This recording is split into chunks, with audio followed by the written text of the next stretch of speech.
In this lesson, we will learn about comparison operators in SQL. Previously, you learned about logical operators. Comparison operators, on the other hand, as the name suggests, are used to compare a value with another. You can use them when specifying conditions in queries to check if something holds true or false. Here are some common comparison operators you will use. Let's quickly go through them individually. This is the greater than operator. It holds true when the left value is greater than the right value. Otherwise, it's false. This is the less than operator. It holds true when the left value is less than the right value. Otherwise, it's false. This is the equal to operator.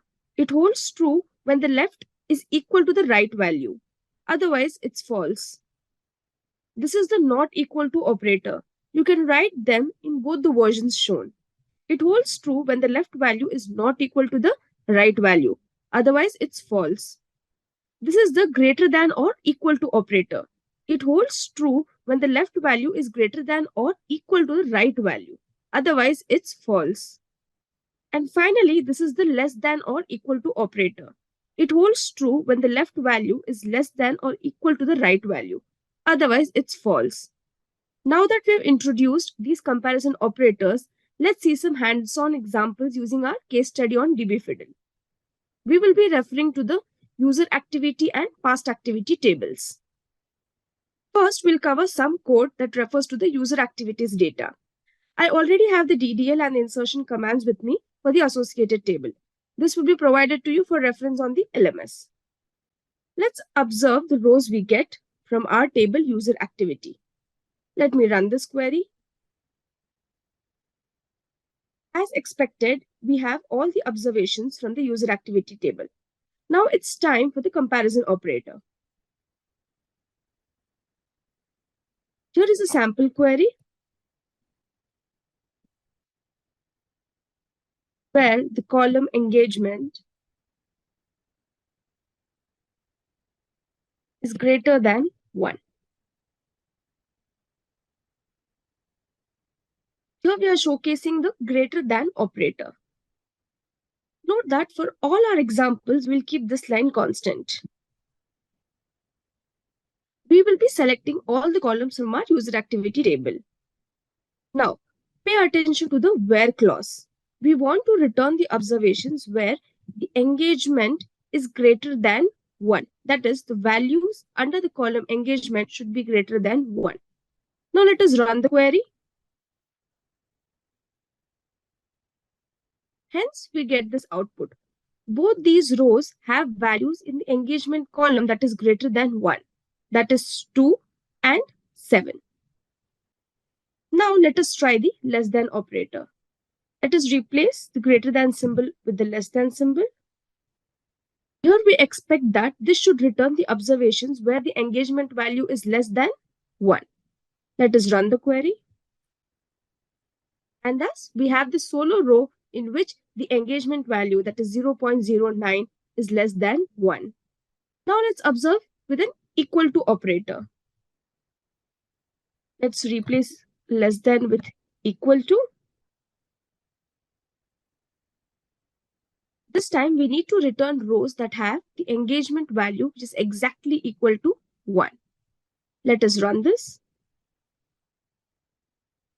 We have one output because the engagement column value is exactly equal to 1.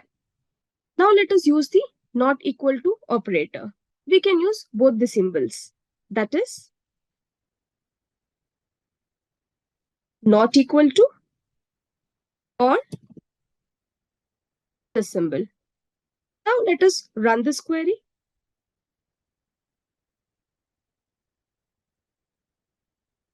Here we have to return the observations where the engagement values are different, which is not equal to 1.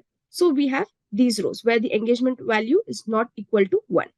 Let us try this query with the other symbol, that is not equal to 1, and run the query. Here, similarly, we've got the output where the engagement column values are not equal to 1. Let's cover the greater than or equal to symbol now.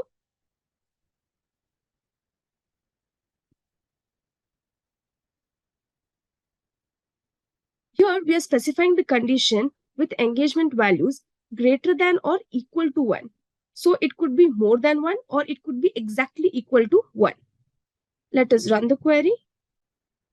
Now you see we've returned the rows where the engagement value is greater than 1 and also the rows where the engagement value is equal to 1. Now let's observe the same for less than or equal to.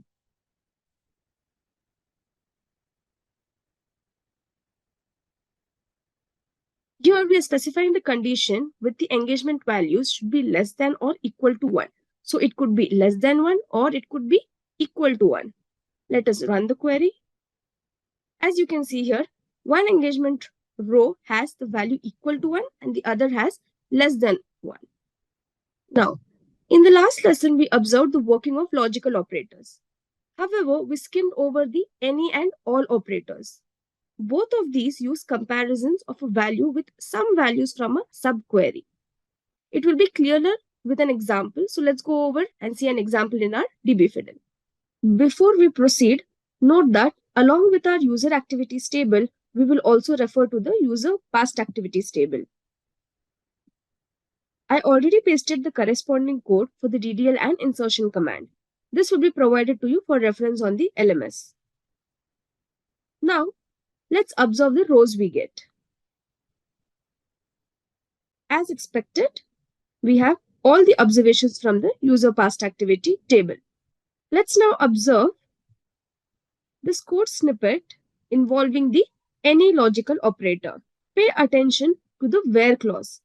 Basically, we are returning the data based on a comparison with one table and another. Specifically, we are returning an observation from user activities table in which the engagement value is greater than any of the engagement value from the user past activity table. Before showing you the final outcome, let's do the working ourselves. Let's compare the engagement values from both of these tables. Starting from the first row of user activities. Here, the engagement column has the value 2. Is 2 greater than any of the engagement values from the user past activity table? Yes, definitely. We can see that 2 is greater than 0.5 and 0.67. Hence, the row corresponding to this value will appear in our result. Let's move to the next cell of user activity. Here, the value of engagement is 1. Is 1 greater than any of the engagement values from the user past activity? Indeed, it's the same two values as before. We can see that 1 is greater than 0.5 and 0.67. Hence, the row corresponding to this value will also appear in the result. Moving on, our next value of the user activity engagement column is 0.09. Is 0.09 greater than any of the engagement values from the user past activity table? No, it's less than every value that is on the right hand side column. And thus, this observation will not appear in our result. Let's see the last engagement value, that is 7. Is 7 greater than any of the engagement value from the user past activity? Of course, it is greater than the values highlighted on the screen, all of them except 9. So, this observation will also appear in the result. Let us go back to dbfiddle and run the query.